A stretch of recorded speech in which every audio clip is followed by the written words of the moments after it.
As a scientist, I can tell you that Sundays are only 24 hours long. But with NFL Sunday Ticket and YouTube TV, you get every game every Sunday all in one place. That's upwards of 30 hours of NFL in one day.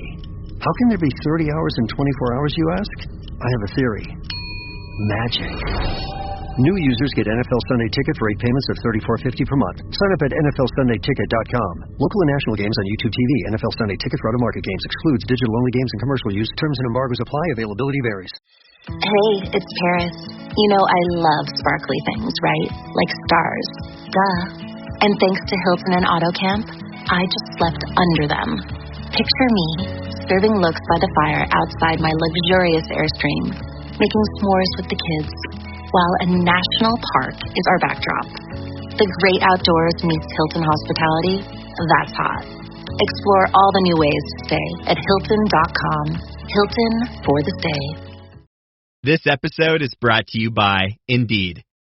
When your computer breaks, you don't wait for it to magically start working again. You fix the problem. So why wait to hire the people your company desperately needs? Use Indeed's sponsored jobs to hire top talent fast.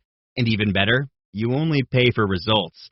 There's no need to wait. Speed up your hiring with a $75 sponsored job credit at Indeed.com/podcast. Terms and conditions apply. Black and Gold Army, Chelmsford Chieftains fans, hockey is back this Saturday. Wow, what a long off-season that's been. But the wait is almost over. The brand new reusable cups that have been out on the socials, that was a complete ADHD idea of mine, thanks to the club for, backing this and being as supportive as they can with sharing the posts, etc. So, originally the cups were supposed to be here for next game, first official league game at home versus Solent Devils, but I have had some slight confirmation that they could actually land this Friday, which means they will be ready to collect at the pre-season clash against Solihull. Pretty cool. They look incredible. In the black and gold, they cut down on the waste, and every sale will help support the club and our charities. Great. It's amazing. To be able to give back to our club from an idea is amazing. The pint cups are only £5.50, and if you want to add a lid and a straw, that's another 50p. They're down for £6. Links to pre-order are in the podcast description. Many thanks to Ben for allowing this to happen. Also, check out the official Black and Gold Chieftains page for the links and the post and the pictures of these cups. But now, let's get back to this amazing podcast with Ben. I just want to say a massive thanks to Ben. 10, 9, 8, 7, 6, 5, 4, 3, 2, 1, 0. He manages to get it wide to Jacob Minter. Good job with the shot, and the Slough Jets have taken the lead on the power play. With the shot cross goal. No need for the save from Lorde, and Campbell finds himself in, and it is 3-1 to the Chelmsford Chieftains.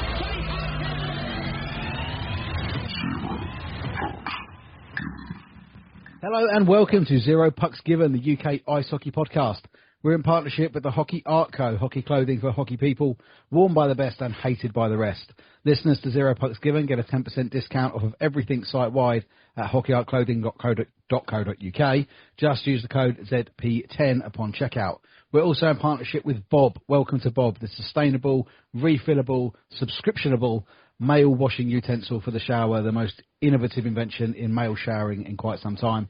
We're still awaiting a few details to come from the guys over at Bob, but go and check out their socials and see what it's all about, and then come back when we've got your 10% discount code. We're also on the Sports Social Podcast Network, the largest sport podcast network in Europe, boasting over 500 podcasts for more than 20 different sports, and we're absolutely delighted that Zero Pucks Given is a part of it. So we're moving through our Bristol Division preview. Of course, we've started with the Cardiff Fire, moving through alphabetically, so we head to my patch now in Essex, where we're going to talk about the Chelmsford Chieftains.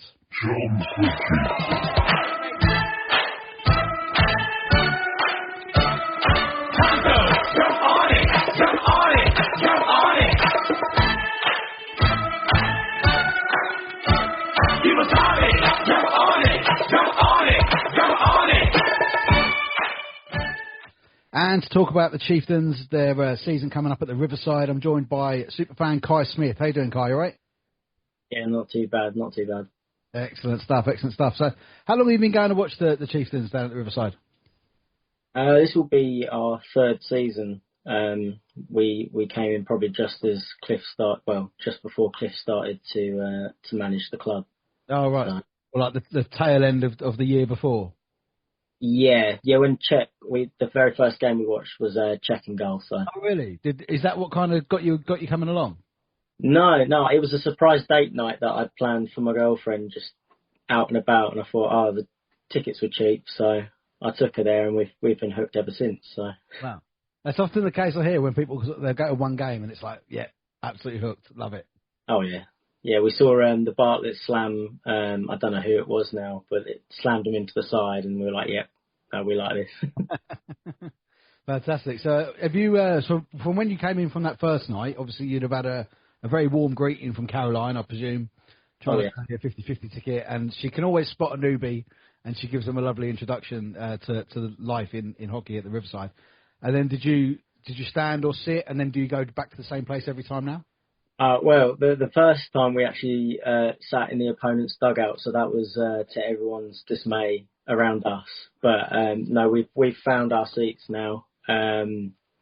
It's pretty much slightly opposite the dugout to the left. So if there's any pitches, it's usually us shouting or smacking on the glass. So. Yeah, excellent. To be fair, it's one of the great rinks in our league, especially where it's a good view from pretty much anywhere. Obviously, the best seats are up on the balcony, but you have to be super duper special to get one of those. Oh yes, so I've heard. So coming in from the last 3 years, you pretty much then all you've really known is relative success. Oh yeah, it's been great. Must have been really something. Yeah. Last season, obviously, got the cup, and then the season before, obviously playoff winners. So yeah, it's been a nice two seasons for us. Yeah. Have you ventured out into away games?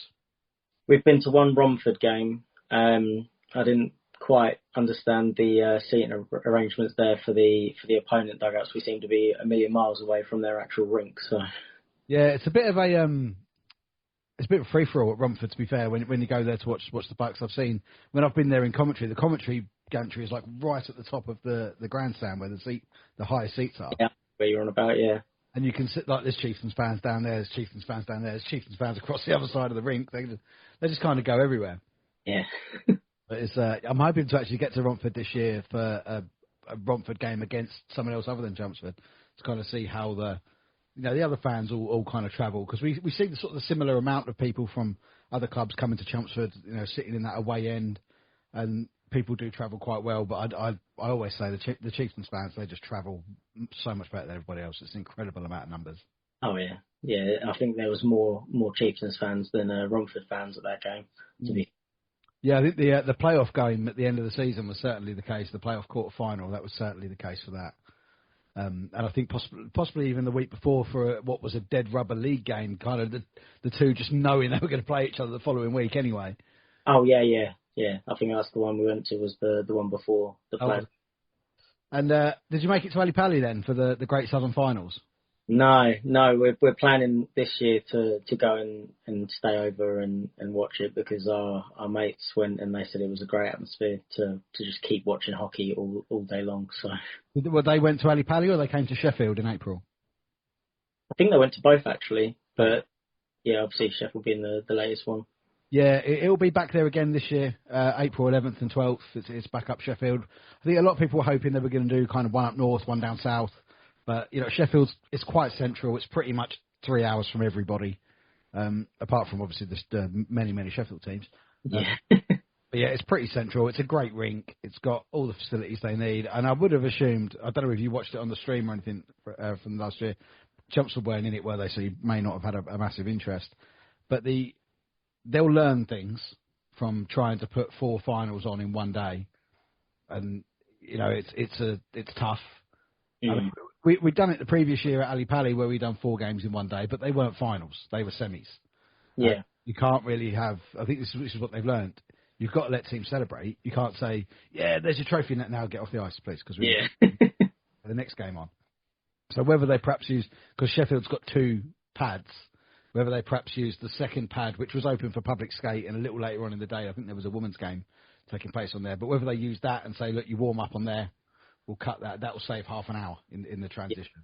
So that might be something they go for to make it run a little bit smoothly. Because if you do come to Sheffield in April, unfortunately I'm going to miss it. I'm already pre-booked. But it's a long, long day. It's a really long day of hockey. Yeah. Even more so for us that were working there. We were there from 8 in the morning till nearly 1 in the morning the next day. Yeah, overran, didn't it, the last final? Ever so slightly, yeah. I think one of the games went to overtime, and obviously all the celebrations, and then you've got to clean up the ice because everyone's chucked gloves, sticks, buckets everywhere. But it was a terrific weekend, and the showcase weekends are absolutely fantastic for fans because you go like the interaction between the Southern fans and the Northern fans was just terrific. Like the Billingham fans and the Slough fans and the Chelmsford fans are all kind of like over one side. Everyone just chats, gets a lot. It's literally the friendliest atmosphere that you could possibly imagine. And by the time about 8 o'clock rolled round and I'd finished doing what I was doing and then I could start having a drink, everyone was already in a really, really good fun mood by then. So yeah, they're a cracking weekend. So the Ali Pali one was terrific. That was the first kind of real amalgamated one that they've done, and for Chelmsford to come out on top, especially for me, I was doing the commentary as well on the live stream. That was immense to witness that. But then, as you say, last year Chelmsford took the cup as well, so they're gradually starting to grind their way into these silverware positions, which have been pretty much dominated by Streatham for the past, God knows how many years. Yeah. So that has been a real good thing. So would you think then Cliff coming back in this year? I think there was possibly rumours that he might knock it on the head. He might have had enough. It's, Cliff's put an awful lot of his life into ice hockey, and we do know it's very time consuming. Do you think he's come back for everything? I think he's got the same mentality as Alan Lack. I think there's certainly unfinished business there, that there's still that kind of grip on him. And I think obviously with the Chelmsford fans being the way they are, like we are arguably probably the loudest fans around, but there's certainly unfinished business for, I think, Cliff there. He's kind of got in one way, and then next season he's kind of found another kind of breakthrough. It's just amalgamating all of them now, I think. Yeah, I mean, the winning the league is quite a British concept. And I think that the British teams, they do value winning the league. Obviously in America, it's not, doesn't really matter if you finish top of the conference or anything. You're trying to win the Stanley Cup, which is the playoffs. So the idea behind winning the league, I think, because Chelmsford haven't done that in quite some years, I think that's probably what they're going to be aiming for. But it's an incredibly tough job. To be fair, we'll probably say throughout these previews, there's 3 teams at the top that could all win it conceivably. For me personally, I think the other 2 have had better recruitment summers. I think Tom Saw is a really great addition. Yeah. To the forward line. But seeing in the new jersey reveals, we'll get onto those in a little bit. With obviously there's a new sponsor that we'll talk about. Seeing that Alan Lack is no longer the captain, Callum Wells is the captain. Does that suggest that Lackey perhaps doesn't play line 1 minutes because of coming back from his injury? Does he play a little bit further down? Does Tom Saw slot perfectly into that line between the Bartletts? Or, we haven't had a player announcement for quite some time. Are we going to get what I think a lot of people would crave for Chelmsford, especially if they're going to push to win the league, possibly even the Cup, and absolutely the playoffs, because they were missed at Sheffield last year in April. Absolutely were. That do we need a import forward that scores 6 to 9 points a weekend? Yeah. I think for $17.50 a ticket for third tier hockey, I think that's what we need. Yeah, no, definitely. I think we're missing that from where we had Dylan Dix. I think that hole has become much greater, I think, and it's much more evident, I think. Yeah, I mean, that's obviously Dylan's a fantastic D-man. He did pock out quite a few points, actually, across the season for a D-man. He was his kind of the way that he would bring the puck out from the D zone and he would almost split the forward line and everything would come off of his movement. That was really impressive, and I think that's going to make Streatham incredibly dangerous this year with the way that they attack normally with like this three-pronged of Danny Inglesby and Ryan Watt and Ziggy Beasley and JJ Pitchley's buzzing around behind him and Dix is bringing the puck out. I think it would be very, very dangerous. But yeah, I think it's and obviously we all love to see the players up there because they are fantastic players and they're so entertaining. The Bartletts, Sasha Maltsev just gets better and better and better every single year. I just think we need that big name. It's a name people have heard of from, it may be a National League player that can't quite commit to the schedule up there. Can we get them down here just for a season to give us this one big run at winning everything? I just think personally for me, as much as obviously I love coming to watch Chelmsford, I'm a Chelmsford fan, but it's the most expensive ticket in the league. And for me, I want to see the big name scoring loads of points every weekend for that. Yeah, no, exactly. And of course they have got this profile, actually, Chelmsford Chieftains, that has been growing over the years, regardless of what anyone else does, be it me or anyone else in ice hockey media, that they, as a club, they grow so organically. And then obviously the signing of Petr Cech, that brought in an awful lot of eyes to the sport. So that's when the rink started really selling out week in, week out. And then even after Cech left, a lot of those fans stayed and the ticket sales continued to rise. And then now, obviously, this link up with the Buckleys and their podcast sponsoring the Chieftains, the videos and the pictures that they put out, they get upwards of like 300,000 views, which is amazing numbers for the game in this country. Oh yeah, definitely.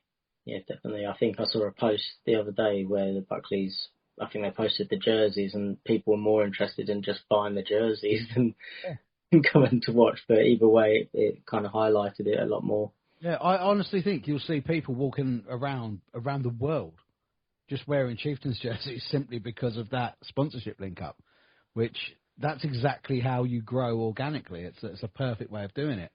I mean, something I've spoken about a lot when I've done my live streams across the summer and when I sort of chat to anyone about it is streaming.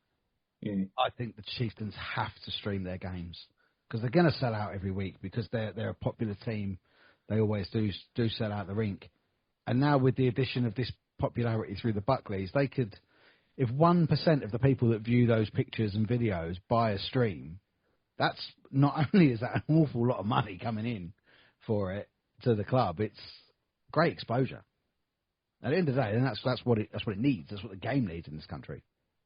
Yeah, I think I've seen a couple of other teams. I think is it Slough? I think potentially some of them do live stream their ones, and it's Slough haven't. Slough have got the capability to do so because the Bees were doing streams from that rink last year. So the equipment is there, the Wi-Fi and everything's there for them to do it. But it is to get it underway is a bit of an undertaking, and you need 3 or 4 people that know what they're doing to get it off and running. Romford do stream their games. They do it really well. Milton Keynes Thunder were streaming their games when they were in the Britain division. I don't know whether they're going to continue to do so now that they're in NIHL 2. I do hope so, because it's always nice to go and see Tim and Lauren down there and jump on their comms for them. But I know that Kev Parrish at Invicta has kind of said it's not something they're really interested in. They'd rather get people in the building. Personally, for me, as I said to Kev when he was on, I don't think that actually affects it. Yeah. Because watching hockey on telly is great, but it's nothing like being there live. No. I mean, and you'll attest to that as a relatively new fan. Watching it live is just the absolute pinnacle.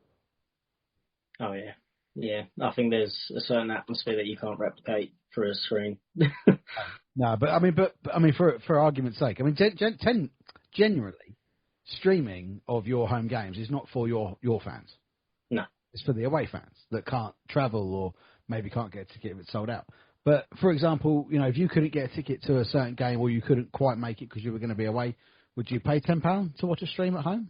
Oh, yeah, definitely. Yeah, absolutely. I think everybody would. And for me, it's just an absolute no-brainer. As I say, particularly with the amount of coverage that it's going to be getting. So with the roster again, we'll flick back to the roster as I kind of went off on a little tangent there. Some other new faces that I'm really excited about, particularly in the pipes.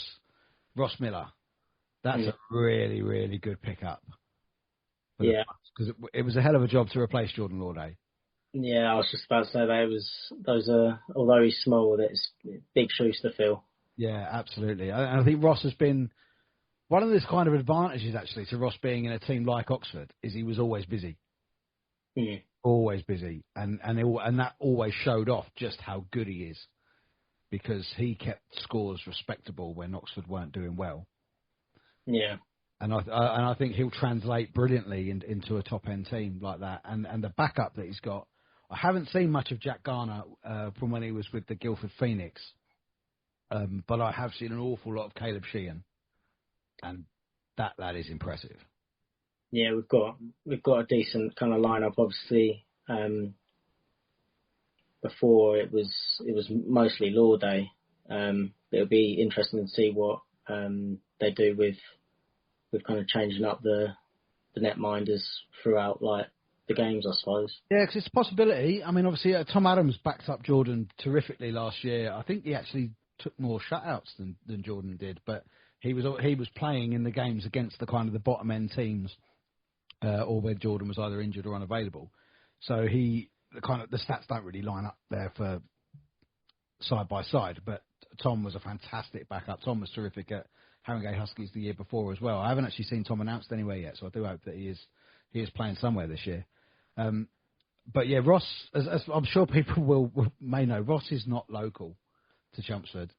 I did speak to him in the summer about was he possibly moving here to kind of make it a little bit easier. I think he's just got married in the summer as well. I don't think that was really on the cards for him to move here. So I'm not entirely sure as to the 100% of his availability, what that will be. But that's, I think, why we've got very, very solid double backup in Jack, and obviously with Caleb on a two-way with the Warriors as well, which I'm sure he'll get plenty of time there. But he's seeing Caleb play for MK, again, similar position to Ross. He was busy, always kept busy. And I was up at MK I think it was the last time that Chieftains played there. I think, in fact, the only time they played there last season, because the other game got indefinitely postponed. And I was stood up in the commentary gantry doing my prep, and Cliff and Clem were up there, and we were, all three of us were just watching him in the warm-ups, like, wow, he's really good.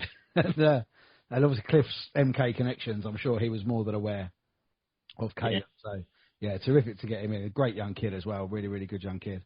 And then in the D, obviously, the guys that have come back, obviously Dylan has departed and gone to Streatham, but everyone that's come back, not only are they proper fan favourites, they're really solid as well. That was, despite some of the results last year, I was never particularly worried about Chieftains in D. No, not at all. It is solid. Like Dan Fay, solid quality. Dan Hitchens, solid quality. Callum Wells, his quality just speaks for itself. Ben Russell was a big, big miss last season. The composure he has is unbelievable. It would be great if they could keep Lee Jameson playing, but yeah, because he's just astonishing. You know, that level is a cheat code. You know, former GB player that played for Belfast Giants and things like that. He's a cheat code. But yeah, I was never particularly worried about him at the D. The pairings always look quite good. Obviously, Rayner can slot in the D as well. So that bit I've never been particularly worried about. It's I was not glad. Glad's not the word. I was quite happy for Richie to see Richie get signed with the Buccaneers, because I think Richie will probably be top 2 in the D there. Yeah, I think that would be really, really good for him, because he's a good character, isn't he, Richie? Yeah, I think from obviously when we were watching him before, we didn't really see him as much last season from my perspective, but he always used to kind of look after like Faye and that. If anyone was coming for anybody, he's there and he's going to back you up no matter what. So yeah, 100%. I think that's. I mean, just looking through their roster here, that it's possibly D is where they could possibly look at getting another number in. As I said, I'd love to see like a forward, an import forward get announced. A lot of people do message me wondering whether I've got any like inside intel. I don't have any whatsoever. But I'll tell you another interesting one actually is John Beldicos, who signed this year. The Beldicos brothers are both in there. They have just recently actually had an incredible victory playing for Greece. where they beat Chile in the final of that section of their little World Championships, and it was in the 7th overtime that they took it. 7th? I didn't even that long. Yeah, well, at some levels, like the NHL and at some international levels, you don't go through a shootout. You just keep playing overtime till someone scores. Brilliant. And they're not 5-minute overtimes either. They're 20 minutes. Yeah. So they virtually played like 2 whole games and some to eventually win that. So brilliant for Ben and John. I'm sure they'll come into the season absolutely flying. And great to see Eden Rolfe in there on a 2-way as well. I think Eden's a cracking young player. And something Chelmsford have always done is been really, really good at bringing those young players up and through and into the senior side with the use of the Warriors as well. Yeah, we've watched the Warriors a couple of times and kind of seeing them progress from the Warriors level to Chieftains, I think is a massive help to the players. So yeah, absolutely. I mean, and the new additions going forward, I think Elliot Dervish is a really good addition just to bolster the lines there, because we obviously top line you've got to be looking at the Bartletts and possibly Tom Saw at the moment, and then you've got to be thinking that Alan Lack's going to come in on the second line with Sasha Maltsev and probably Halden Barnes-Garner, Ollie Baldock also in there as well. Ollie's just been sensational since he come back to the Chieftains about 3 years ago. Yeah. So the depth is really there, and a player like Dervish is a great addition for the depth. Yeah. Yeah, I think in terms of the kind of second line, there needs to be that kind of solid partnership there as well. So hopefully bring that as well. Well, it hopefully has been, because what happened in the not last season, season before when Chieftains won the playoffs, there was a really high points tally between the trio of Baldock, Barnes-Garner and Porter, and the points tally between those three linking up was really, really high. And obviously Damon didn't return. But Mikey Power came in, and then Mikey Power stepped straight into that breach. And then the point tally between the trio of Baldock, Barnes-Garner and Power was really, really high. So whoever comes in now to play with Baldock and Barnes-Garner, I have a feeling it may be Maltsev actually that plays with that line. Yeah. That's got points. And if you start looking down into your second line and your third line, and you've got loads of points coming from those lines, that's how you win league titles, when you've got points coming from right across the ice. Yeah. But like I say, I think we will see one, if not a couple more, maybe one more in D, one more in forward. But like I say to anybody that asks me, I have no inside information whatsoever. That's just my thoughts. Yeah, they like to keep us hanging until the very last minute with some of their signings, unfortunately. Yeah, they can do. But so a lot of them have been announced quite early. I mean, those fans that are on the official Black and Gold Facebook group have been asking already, like, as we finished the last season, who's come back. So the announcements were actually quite early this year, which was nice to see. But unfortunately, as a team, you can't win.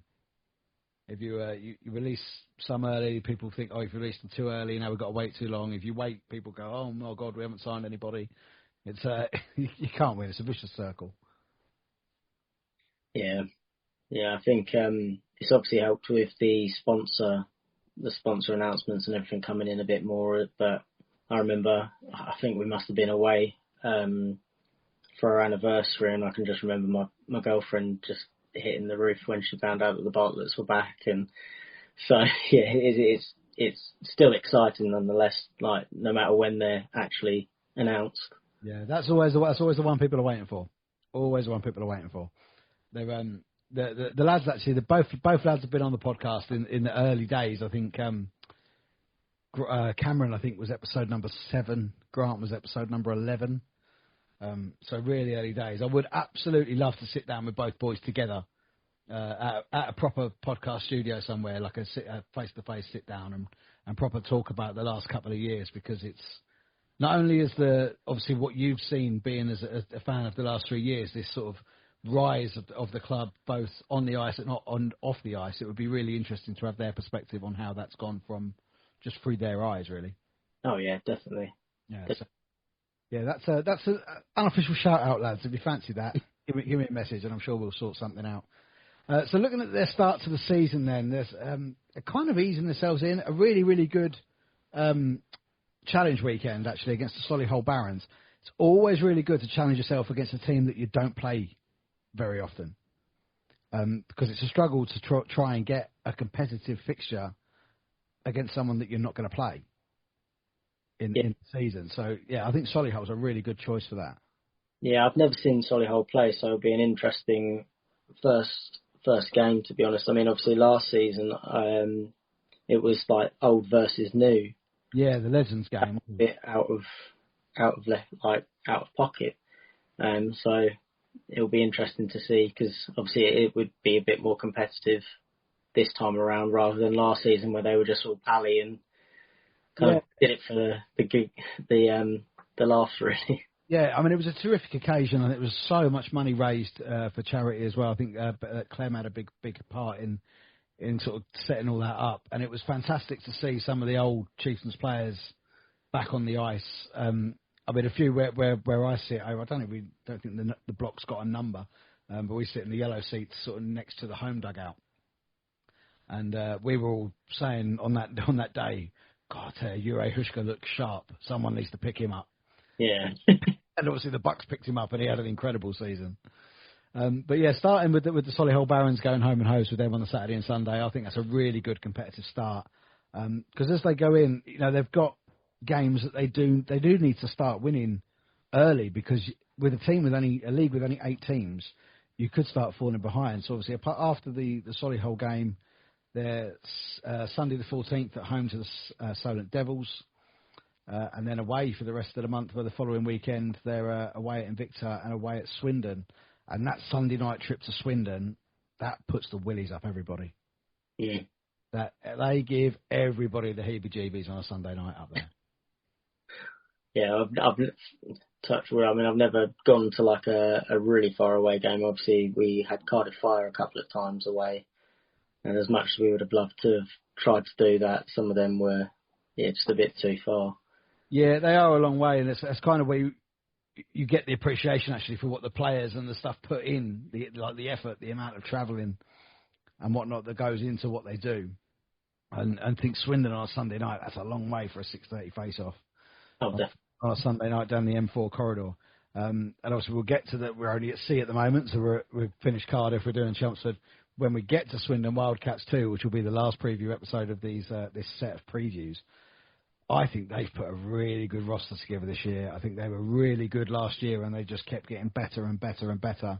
And I think Ken Forshey is going to make them really hard to beat. And if there's a team that is going to poke their heads above the parapet of, we could say, the bottom 5, it could be them. Yeah. Yeah, I've not seen Swindon as much, but yeah, it's, I think there could be a bit more of a change at the top. Rather than at the bottom this year. Yeah, well, it's one of those clubs, Swindon. There's a few in the country where they truly have a pathway from their junior setup into a senior setup in NIHL 1, and then the senior setup in the National League. And obviously they've, with their owner, who also owns the Leeds Knights, also is a part owner of the Basingstoke Bison. There's so much hockey stuff that goes on there. They have early morning skills trainings that Ken Forshey takes there on the ice. I think as a club, their setup is terrific, and they really got what they deserved last year. They had a fantastic season. They played really well. I think 7th was probably about right. They were very unlucky to not end up 6th, in which case they would have played the Chieftains actually in the playoffs rather than Chieftains playing Romford. But yeah, I do think that they could have a bit of a breakout year this year. And then moving sort of through the fixtures, November looks like a very, very busy one for the Chiefs as they travel to Romford, Slough, Cardiff and Streatham, and welcome Slough, Swindon and Cardiff to the Riverside in that month. So a really busy month. And the kind of one where you can see, especially playing Slough and Streatham together in that month, where you may be able to see gaps appearing in the table at that point. Yeah, I think it's always been kind of Slough and Streatham that can really make or break your start of season. Especially if you start losing to them early on, it's kind of not a downhill slope, but it can get in players' heads, I think. It can be a long way back, yeah. Rather than a downhill slope, I think it's an uphill climb. Yeah. to get back. And I say January again. January's quite a busy one. Chieftains generally, actually, when they come back from the Christmas break, they do come back buzzing. Mm. So they visit Romford on the first Saturday of January before hosting the Slough Jets on the Sunday night. That will be an absolutely massive game. I've had to go through the fixture list and pick what I can and can't come to this year. I'm outing my daughter in all of these little previews that I do because it's her last year of school. We've kind of agreed no late Sunday nights and whatnot, but I doubt very much they'll be going back to school on the Monday the 5th, so I'm going to be at that Slough game on the 4th of January because I think that's going to be massive. Oh, definitely. I mean, we've pretty much said to all of our friends, like, this season we're not available. Yeah, we're not available, basically. So. Excellent stuff. Excellent. And then looking into March, I think there's one fixture that everyone was looking at on the fixture list in March. And in March, we play Streatham away, Slough away, and then we finish at home to Slough. I'm just looking through the league, through the teams, the way the table could be lining up. That game could have everything on it. Yeah, I'm looking forward to that one, to be fair. I think it might be a gloves-off session. Well, I mean, quite conceivably, the league title could be decided that night. Mm. If not before, which, none of us really want. We all want it to go down to the final night and it be, very much all over the place. I'm sure if I won't be there for that night, that we'll absolutely be doing Hockey Night Live so that we can keep everyone up to date with everything that's going on the final day of the season. But, yeah, that last game of the season, that looks mouth-watering. So they're actually looking through. It looks like there's 3 home games against Slough because there's an extra cup. Oh. Yeah. There's like a Challenge Cup that's taking place between Chelmsford, Slough, Invicta, and Streatham. So there's 3 home games against Slough. Coming for that's obviously 3 against Streatham and 3 against Invicta as well. So they'll definitely be worth keeping an eye on because there was a extra cup a couple of years ago when we had 8 teams in the league again, but it was just like a separate league table rather than playing any sort of semi-finals and finals, and it was another one that Streatham took. I think it was the year Chelmsford won the playoffs that Streatham took like 4 trophies, and Chelmsford took the 1. But it's yeah, I think they're looking forward to that, mate. I think it's going to be a great season between all the teams. I think Chelmsford are going to be right up there or thereabouts. And certainly got some players, I think, that are going to pull the excitement in. Yeah, I think it's usually the whole Streatham, Slough, Chelmsford Chieftains. It's the to and fro in between all of those 3 teams that are interesting. So to have, especially home games where the ones that we're going to be going to, it's nice to actually have Slough a couple more times. I think we didn't really get as many home games with Slough and Streatham as we'd have liked last year. So, well, I mean, you'll always get 2 in the league, obviously, but I think across the league, I don't think Chelmsford they didn't do themselves any glorious favours in the games against Slough last year. Slough had their number. Mm. For most of last year, and that wasn't the case, the year before. I think the year before we played Slough 10 times across the league, and had their number across it, including the playoff semi-final. And then, of course, we've got these magnificent little rivalries that aren't geographical, really, apart from the Invicta one. The Invicta one's slightly geographical because it's like this east triangle between Chelmsford, Romford, and Invicta. And those games are always tasty, as for some reason, unbeknown to me, unbeknown really to Harry as well, that Harrison Lillis over at Invicta Dynamos is just a pantomime villain every time he steps on the ice at the Riverside. So he's actually a lovely fella. Oh. Yeah, for some reason, he's the pantomime villain. So those games are always exciting. And Chieftains also have this really kind of strange rivalry with the Devils. And it's not a geographical thing because they're nearly 2.5, 3 hours away. But they're just, sometimes you just can't beat them. Doesn't matter what you do. Yeah, sometimes on the night they just play slightly better than us, and I don't know how they manage to do it, but especially the Bartletts, they seem to get under their skin quite nicely. Yeah, I mean, so we'll get to the Solent episode that will come out. It has been recorded, but it come out after this one. The cup final last year, the second leg of the cup final, there was almost like a 40-man brawl. Yeah. The ice in the warm-up, so people had definitely got under each other's skin. And I think it had kind of carried over from the night before. There was a point the night before, because I was doing audio-only commentary on Twitter for the first leg of the cup final, because it was sold out. I think it was the max of about 500 people in the rink at Gosport. It was hundreds of Chieftains fans had made the trip, so I was doing this commentary so that we had about 370-odd people listening in. And at one point, like, the game had stopped, and all 5 players for both teams, so all 10 skaters, had hold of each other and were rucking. All 10 of it. It was fantastic. And I think it all kind of spilled over into the following night, which obviously ended up being a really successful weekend for the Chieftains.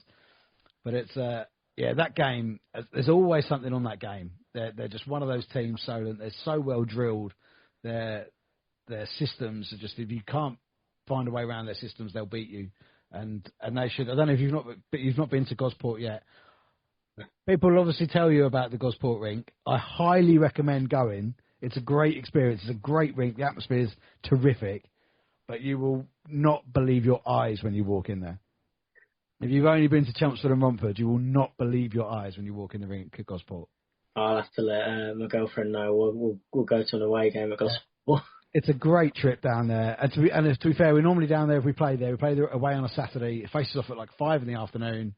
So if you want to get a hotel down there, there's literally a Premier Inn across the road. There's a good pub. You can finish the game. It's only like 8 o'clock. You can have a beer and have some dinner and then have a nice early night.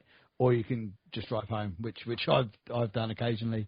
Although I've got family down there, so we often do go and stay down there for the weekend and go and see that game. But yeah, that's a terrific rivalry and one that I'm looking forward to seeing renewed this season. Yeah, no, definitely. But so you said obviously you're going to be looking at going to the Steel City Showdown this season, regardless of if the Chieftains make it or not. Of course, though, we do want them to. Yeah, no, definitely. I mean, all the better if they are in there. But the photos and videos that we saw from Sheffield last year, or no, this year. Thinking of last season, this season. This year was, we were gutted that we missed it. We thought, if the Chieftains aren't in it, then, there's not as much point going. But, the atmosphere of just watching other teams and getting behind other teams as well is slightly different. But, yeah. And to be fair, there's not many other sports in the world where it can be like that. And hockey is 100% one of those sports. It was something I was saying on any platform, be it on mine, other platforms that I guested on towards the end of last year. Hockey is unlike any other sport as far as supporters are concerned like that. And when it comes to the showcase events, just get a ticket and go. Doesn't matter if your team aren't there, because it's literally a celebration of the sport. It's fans from north, from south, from east, from west getting together, having a beer, having a chat. If you meet fans from Billingham, they'll try and give you vodka-soaked jelly babies. They're a great crack from up there. And then just enjoy the hockey. Pick your team that you want to get behind and watch it and enjoy it. And it's absolutely brilliant. And as you said, that your mate went. I think the people that do go, even if they go when their team isn't there, they're talking about that weekend they're talking about it forever because it's so much fun. Yeah. I think that all they were doing was obviously sending us photos and then messaging us late into the evening on that last night. Yeah. Going, it's still going. No, it's still going. I think I was on the ice with the Jets as they were doing their trophy at about midnight, which was an incredibly long day. But yeah, a very good one all the same. So the way England Ice Hockey put it together is terrific, and the showcase events are brilliant, and I'm always very, very, very proud to be a part of them. But like I said, hopefully this year for Chieftains fans, they can make it. I think England Ice Hockey secretly want Chelmsford to make it because they know just how many fans that they'll bring to anywhere that it gets played. Of course, and if they win the league, they'll then have the shot at Coventry, whoever wins the league in the north. So it's double opportunities to travel and see the team across the country. Oh, definitely. Absolutely. Well, Kai, thank you so much for giving me some of your time, mate, and talking about the Chieftains. Hopefully I'll see you around the Riverside at some point this year. we'll come say hello. No, definitely. I'll see you on the opposite side to me. Yes, yeah, I do normally stick out. I normally got my own hoodie on, so that, which seems a little bit ostentatious, but. So where can you get your hoodie? There's a link on my social medias. There is a link, and there's a couple I do see around the rink every now and again, and it's a really, really nice feeling. It's obviously when I started the podcast, it was just about the Chieftains, and the way that the fans have kind of embraced me, and because no one asked me to do it, I just kind of took it off my own back to start it. Didn't think anyone would listen to it. So the way the fans have embraced me from the Chieftains has been absolutely terrific. The lads were all terrific in the first season as well, all coming on and sort of chatting about it. And then we've had a couple on since. Obviously, we've got Clem coming on this season as well, which will be a fantastic chat because Clem's had an incredible life, an incredible career. And Ross Miller is also confirmed because me and Ross were talking in the summer because I was... People were asking me about inside info. I don't tell no one nothing. I'm good with the secret. I knew about Ross very, very early. Very, very, very early. And I kept that entirely to myself. But yeah, Ross is going to come on the podcast and we'll let him get settled first and let him get a few games under his belt and experience that electric Riverside atmosphere when he's wearing the black and gold, and then we'll get him on. Nice. I look forward to that one. I'll listen to that one. Nice one. Cheers for your time, Kai. No problem.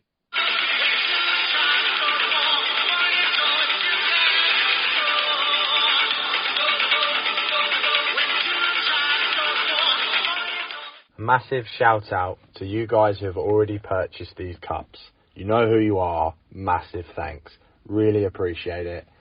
It goes a long way from an idea for seeing the sales every day. It is great. It is really, it fills me with joy to be able to do this. And hopefully we can bring some charity cups, some player special cups. I'm open to ideas. People talk. Let's make this happen. A massive shout out to Alan Lack as well. What a guy. Straight on there, ordering 3 for his kids. I mean, cheers. It's amazing. Thanks to everyone though. Thanks to everyone who has supported this idea and who is going to support this idea. It fills me with joy. Thank you. And lastly, a massive thank you to the club, owners, sponsors, and all the guys behind the scenes who make hockey night happen at the Riverside. These sponsors are all on the back of the cups, proudly on there, as a thank you from us as fans to them as sponsors for what they do for the club. There's a few new sponsors this year, shirt sponsors, rink sponsors, everyone. So thanks to them. Really appreciate everything they've done to make hockey great in Chelmsford and at the Riverside. This podcast is part of the Sports Social Podcast Network.